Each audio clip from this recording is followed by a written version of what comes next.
plants. My dear students, as you know that previously we have discussed about the asexual reproduction. Then we discussed about the vegetative propagation, and now I am going to discuss sexual reproduction in plants.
Structure of a typical flower in which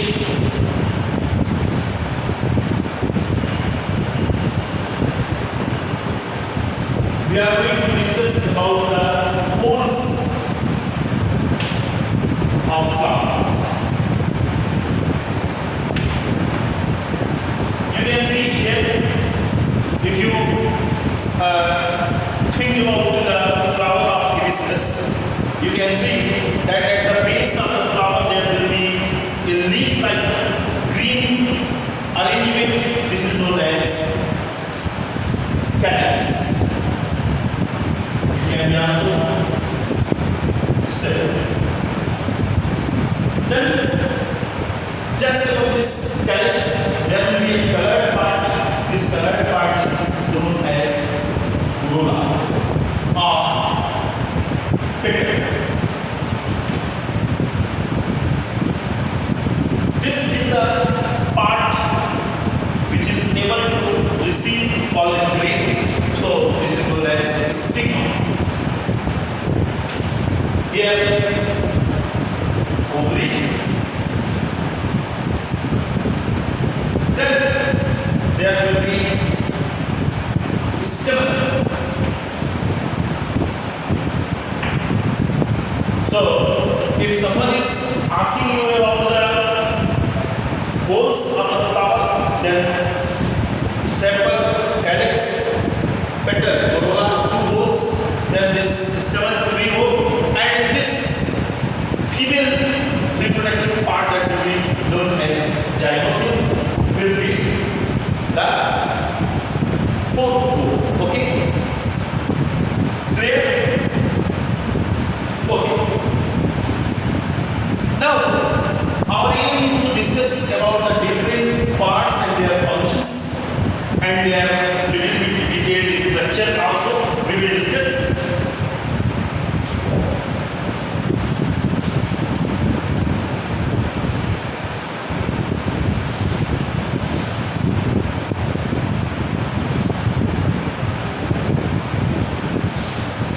Sepal and petal. They too are sepals are green part, petals are colored part. Petals are colored part. They do not take part in the process of sexual reproduction. Okay? They are not taking part in the sexual reproduction. The rest is stamen and gynosium. They too are taking part in sexual reproduction.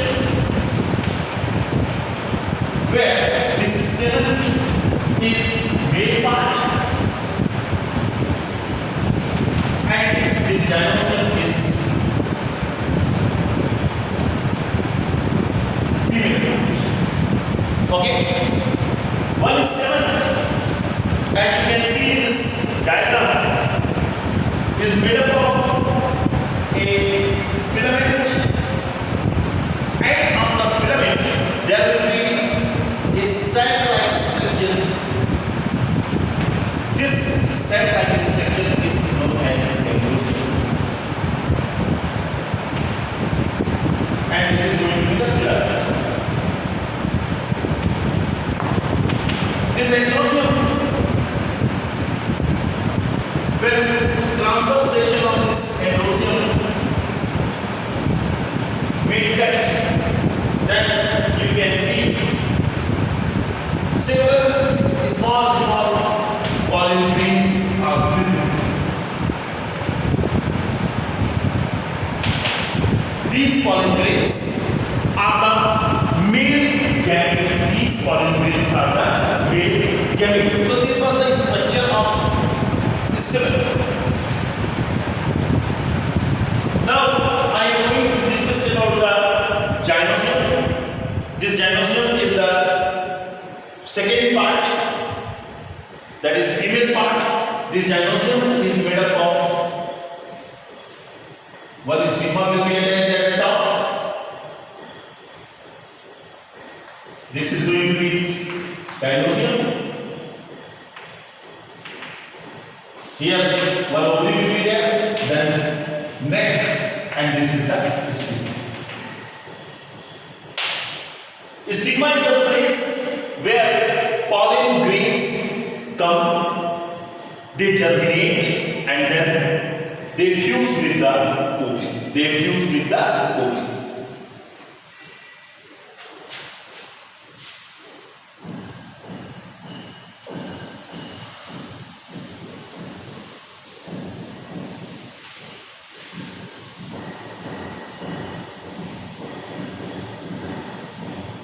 So this was about a typical flower. We have discussed about the 4 poles, where we came to know about the male and female sexual part of the flower.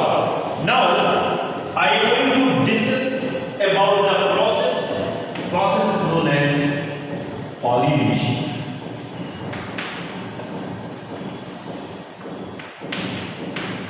Pollination can be defined as transfer of pollen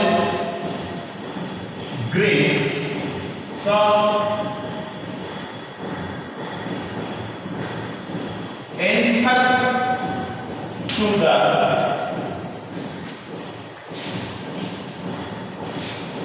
stigma.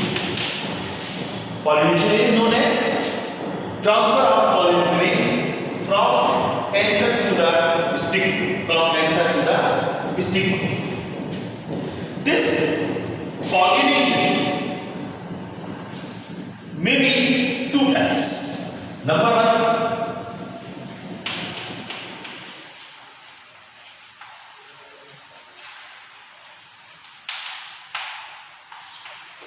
self-pollination.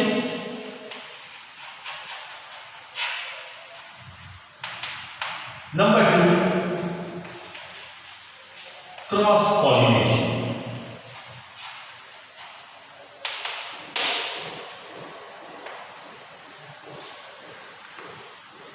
There are 2 different types of pollinations.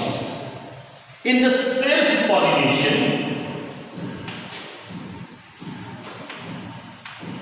pollination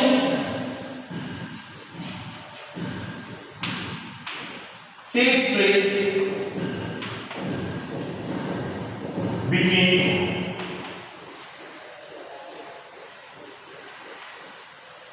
anther and stigma of the same flower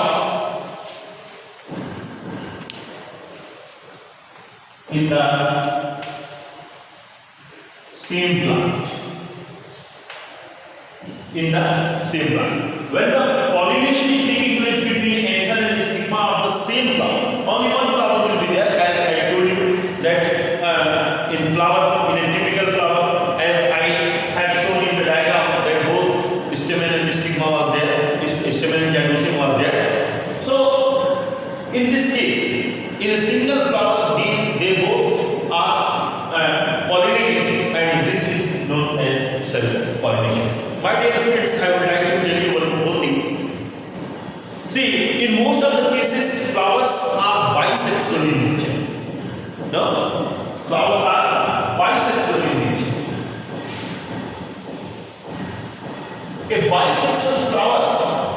consists both male and female part.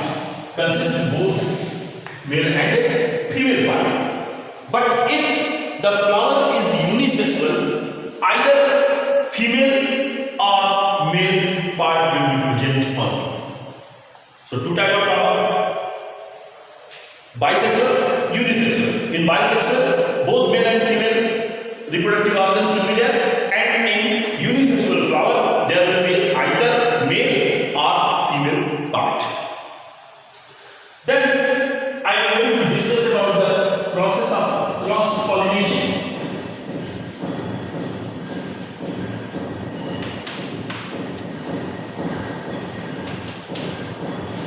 In this anther of one flower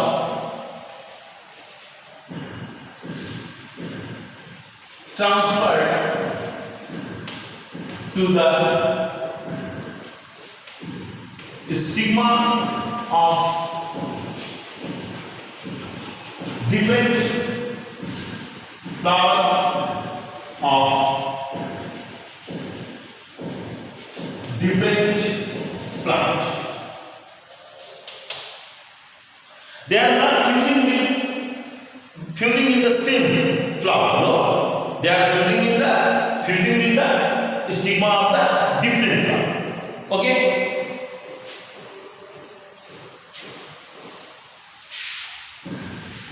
Now, I would like to discuss about the advantage of self-pollination.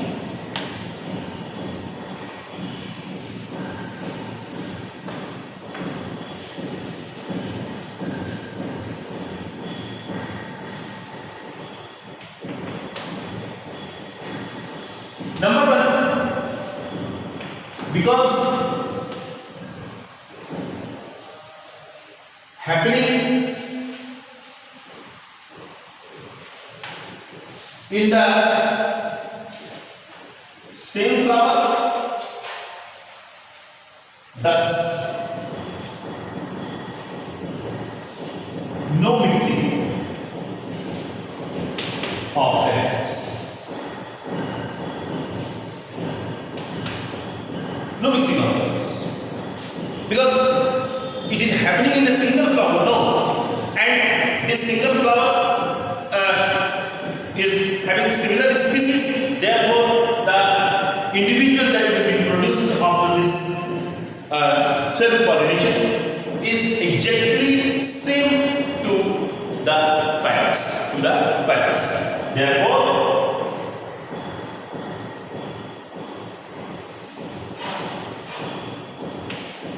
pure characters of nature. What is pure? When there will be no mixing, then it will be called pure. So, because there is no any mixing, therefore the plant is pure. What is the need to have a pure line character? The need is this. Let us suppose there are so many varieties are there, as you have seen. In this, some varieties are having some unique features. Number one, their productivity, the commercial value of that particular fruit. These many things are there. So it is an urgent need to restore these characters, because if it will be mixed, definitely character will be changed. Therefore, in order to secure the same position, these pure line characters are important. Okay, so this is the advantage. If we are going to see the disadvantage of self-pollination,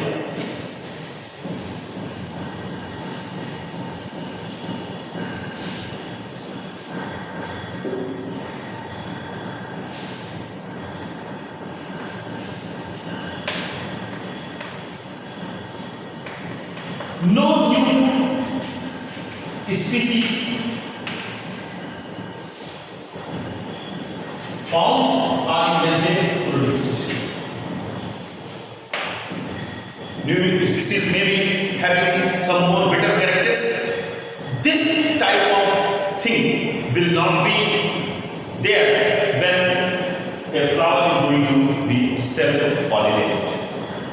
In the same way, if you see the advantages and disadvantages of cross-pollination, in the cross-pollination, pollination occurs between flower of one species of one plant and stigma of another species of another plant. Then there will be mixing of characters. There will be mixing of characters. And because of this mixing, the plant produced may be having characters of both plants, parent plants. So, in this case, there is a possibility of production of a new species. Advantage it was, disadvantage.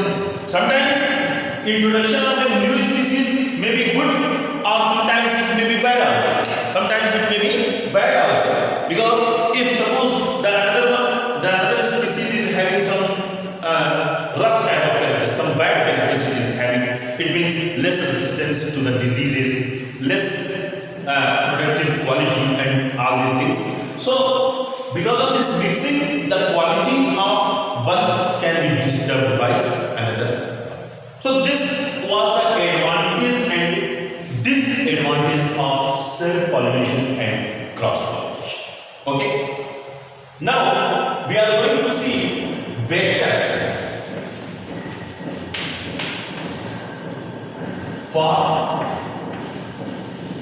cross-pollination.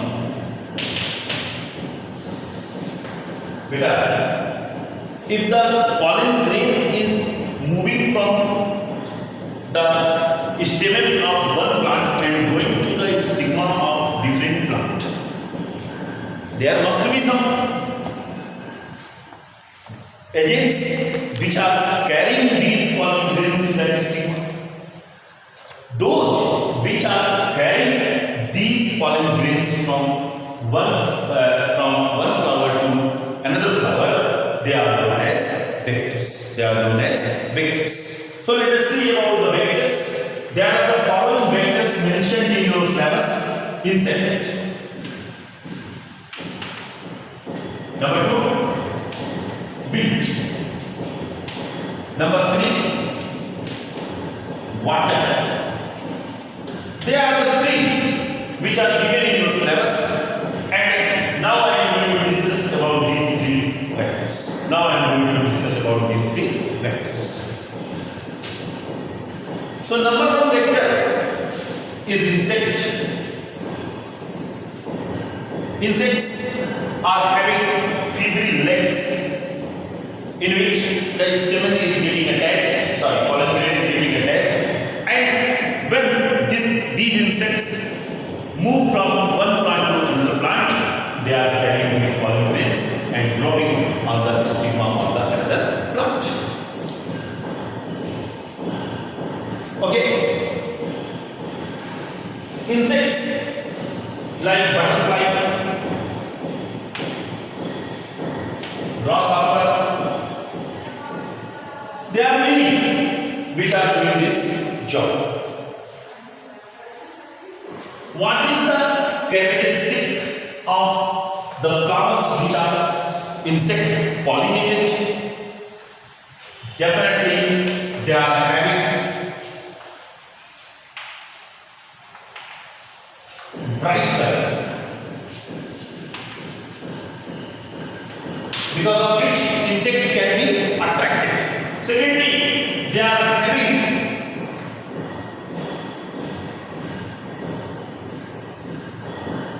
smell.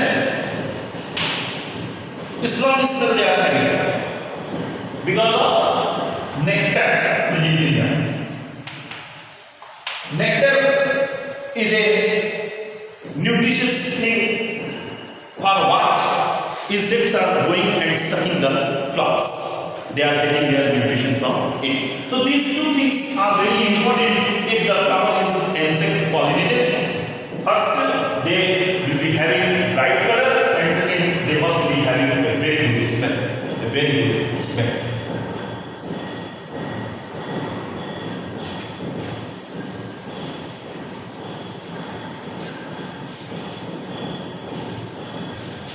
Second, wind.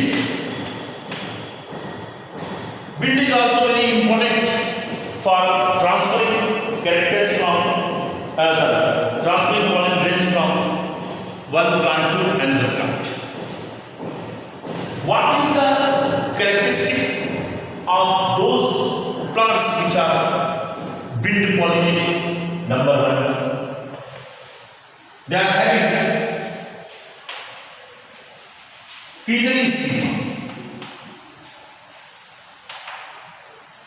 They are having feathery stigma. If the stigma is having feather, then it will be able to make a long tube. To make a long tube. Therefore, stigmas are feathery in nature. Second, pollen grains are very light and many number. As much light stigma, pollen grains will be there, that much distance can be traveled by them.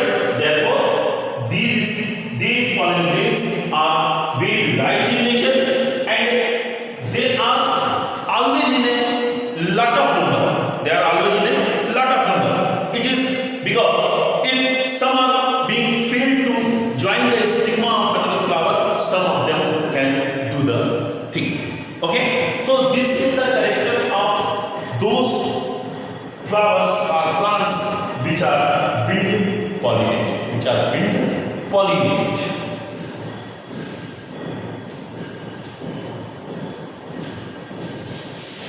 Then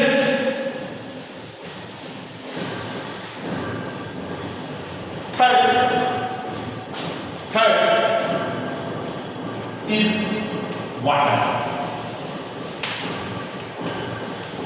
Water is also a very good vector in some of the plants like Vallisneria, Trapa, and many others, Hydrilla. Pollination is taking place in the water because of water.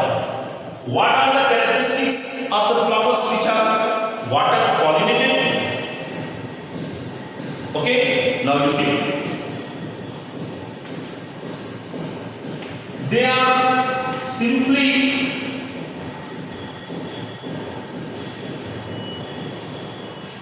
floating on the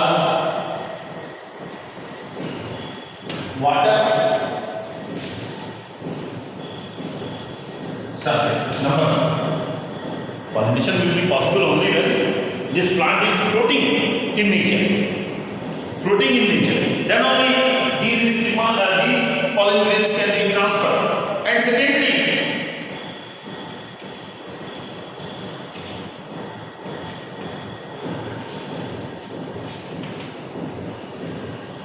sticky in nature. Sticky nature is also present in insect pollinated flower. When they will be having sticky nature, then only they will be able to stick on the hairs which are present in the legs of the insects. Okay, here also sticky nature is important. So this was about the different type of vectors which are required for the pollination. Besides this, there are so many other factors are there. Sometimes, as you know, the biggest flower is Rafflesia. No? Sometimes it may attain the diameter of 15 meters in Rafflesia. So, how the pollination is taking place in this big type of flower? So, in this flower, pollination is taking place with the help of elephant. Sometimes there are some other type of things.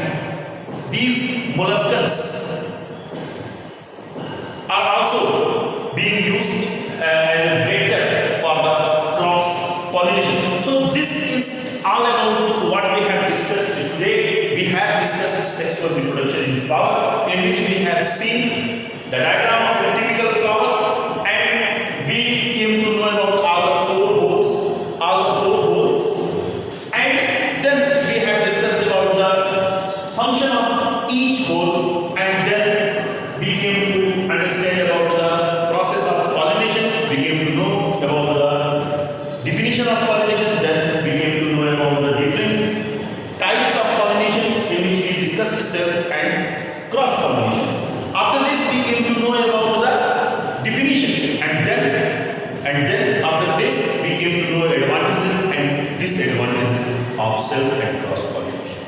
Then several vectors also discussed, in which three mainly discussed: insects, wind, and water. Characteristics of this kind of flowers or plants also discussed with you in this session.